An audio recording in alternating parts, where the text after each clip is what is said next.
months of Haiti is when all of these appointments started to get booked. Now, I was lucky I had an EA, and so we called in and started booking medicals and started booking. I'm pretty sure it's medicals, scan seminar, and whatever I needed to do with release section. So is that like handing in your equipment and stuff like that? Well, that came later. That occurred when I got home. Okay. But all those initial things. So I mean, luckily I had some time. I had those 6 months to set stuff up. And really, what I wanted to achieve was I did not want to linger when I got home. But I would take the time required to clear out properly, especially from a medical perspective.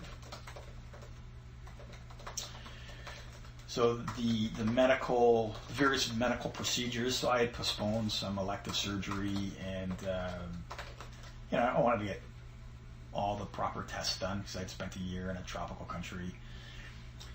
So from the time I got home in July, I took a fair amount of leave because I'd been away for a year, but I did some out clearance things that summer.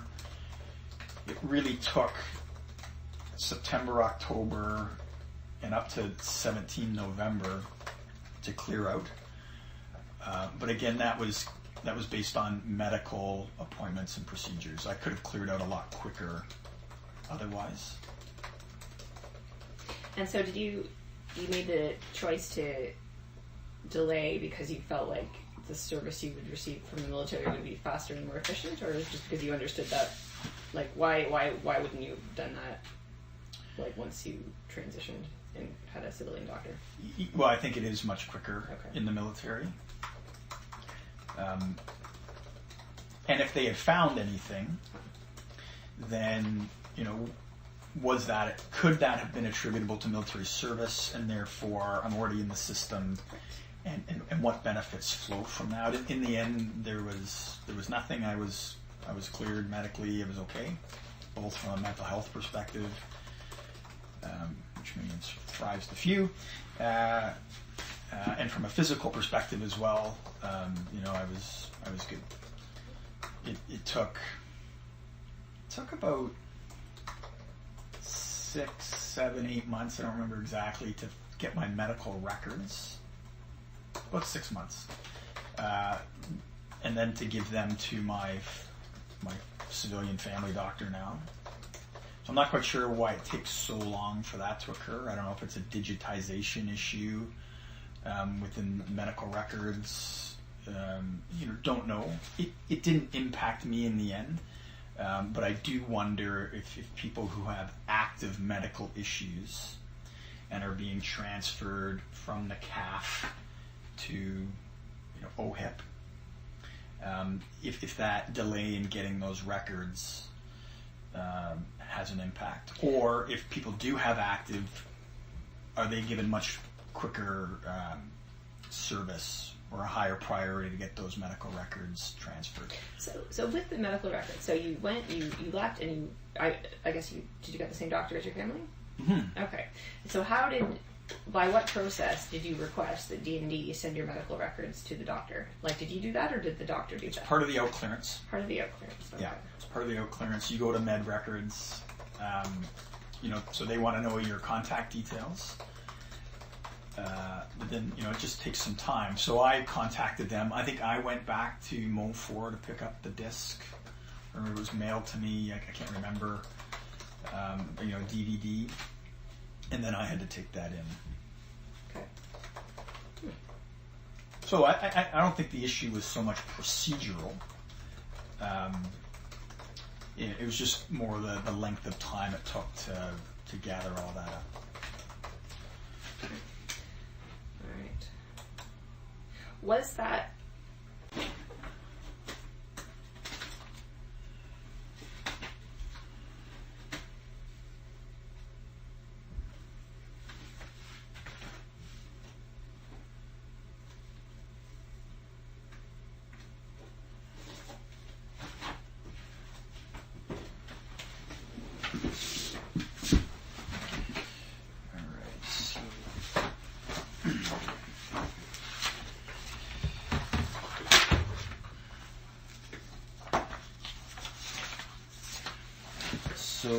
this is in reverse chronological order. This is a letter from the conflict of interest people who tell me that I need to wait 12 months before I can consult with the department. Okay. So that's part of the checklist. If you're a lieutenant colonel or above, you need to contact conflict of interest department. Okay. Or section. This is what I would have been given on my final interview. Okay. And it talks about... Yeah, absolutely.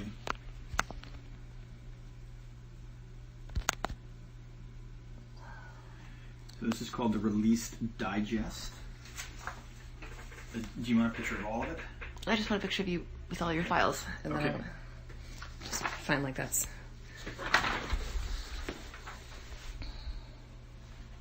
Okay. Okay, so this is the Release Digest? Yeah, maybe just take a picture of the cover page because it gives all the subject paragraphs. Okay.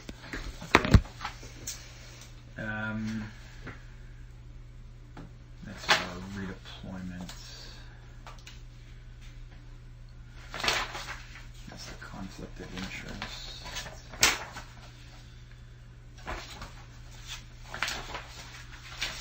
So all of this, you looked at the checklist, you contacted people, they sent you this stuff, or it came in a package? Or both? Yeah, I wouldn't say it came in a package. There was a package, so I'm just going to try to find it. Maybe I even threw it out, I don't know.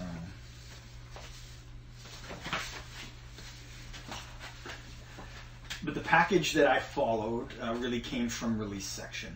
Okay. Oh, here we go. Step by step, the release process.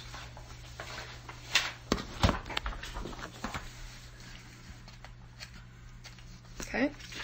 And so if you follow this, I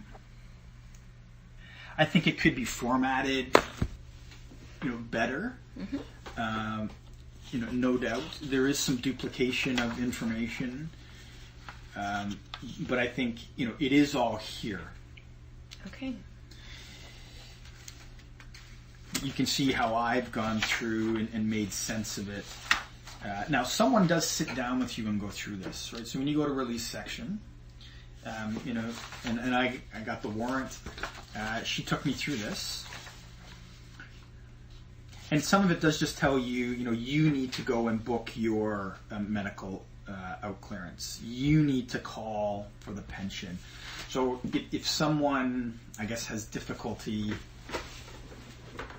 taking that on for themselves, then, is that an issue? Sure. But so there are lots of branches of things you need to do this stuff. So when the warrant sat down with you and said, you need to do this, was there any suggestion? I mean, maybe she didn't think you needed it, but if you had been less competent than you are, or in a less good place, would she have been more helpful, or said there's someone else who can do this with you, or is there any of that? So I had to call her once, I think, after I'd returned back to Haiti, that's fine.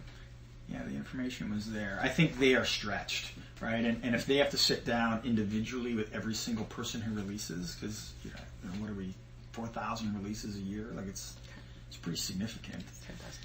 10,000 a year. Oh wow! Like I don't know how we keep our numbers. So anyway, I found it all here. This was what I